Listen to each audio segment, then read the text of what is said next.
You're with NewsMakers. I'm Mike Yardley. The special edition is dedicated to improving New Zealand's road safety. We are with the AA's Jayne Gale and local MPs Glimore and Brendon. The right-hand rule. The AA has been imploring the government for quite some time to change the give-way rule so that right-turning traffic has to give way to those turning left into the same road. Why should the change be made, Jayne?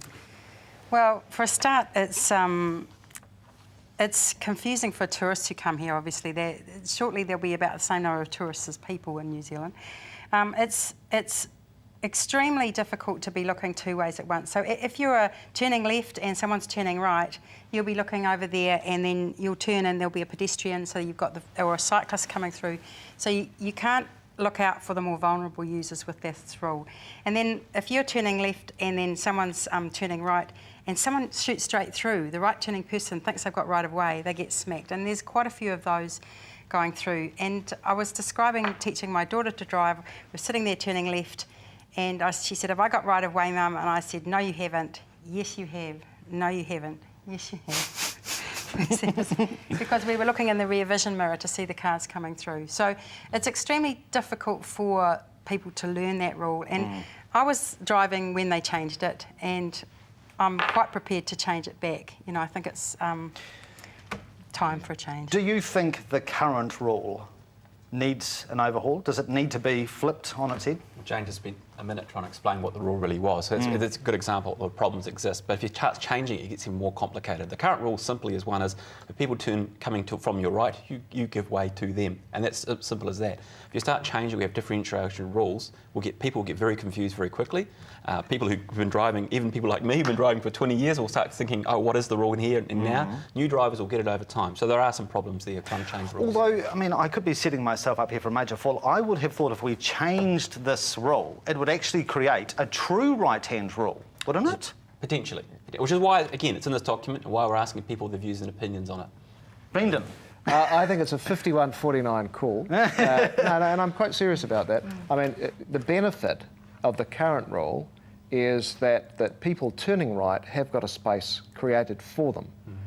People who have to wait, and OK, traffic can wait behind them while they let the person turning right turn.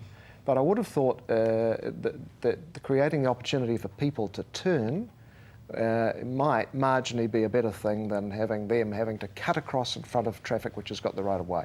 That's my view. The problem, if we make a change back, I think you're going to face the sort of Samoa situation, who in a few weeks' time are going to change the side of road that they drive on. So let's see how that goes first. I just wonder, I mean, I have to admit here, disclosure time, I absolutely am totally with the AA on changing this rule. And I actually think it has extra resonance in Christchurch simply because so many of our intersections force the lefties and the straight-through motorist to jostle for attention in the same lane.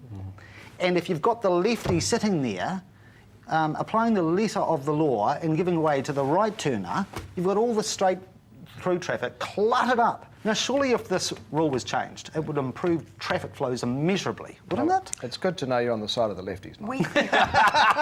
I didn't say that, Brendon. I think some years ago when LTSA was looking at this, they told us it had, you know, a benefit cost ratio of 8, which is extremely high to change that rule. So they do expect it to not cost a lot to implement and for it to actually improve traffic flows. So there is a higher risk to the person turning right, sitting in the middle of the road, but certainly it's not working the way that it is. All right. Just a quick flick through some other issues. First of all, I'll throw it over to you. Are there any ideas that we haven't touched on in the document, and I know there are over 60 recommendations, that you believe should be actioned?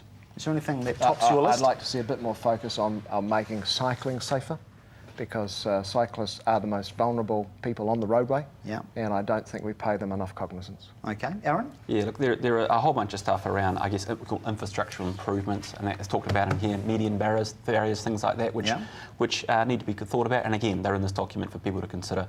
And cycling, in this city, for example, cycling is a very big issue. Other places, it's not so much of an issue. So, you know, it depends on where you live, what you think is most important. OK. Jayne, I'll let you go first. I've got another question for you, but what would top your list?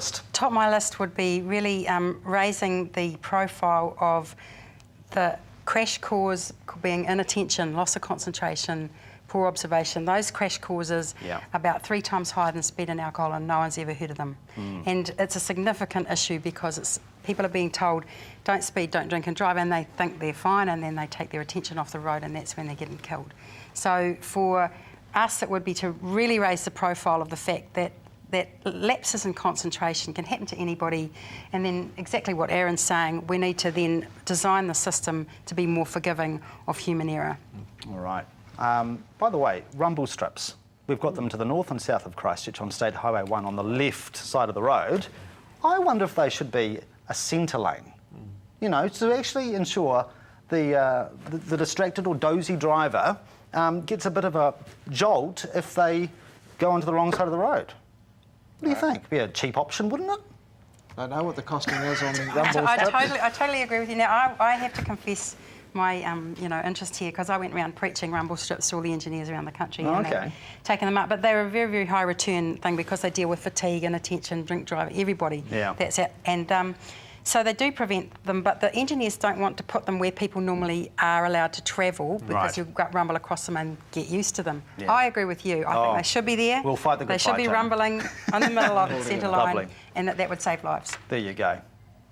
Thank you very much to our panel. From the AA, Jayne Gale, and local MPs Aaron Glimore and Brendon Burns. Go to saferjourneys.govt.nz if you want to make a submission. Submissions open until early October. Thanks for your company. Good night.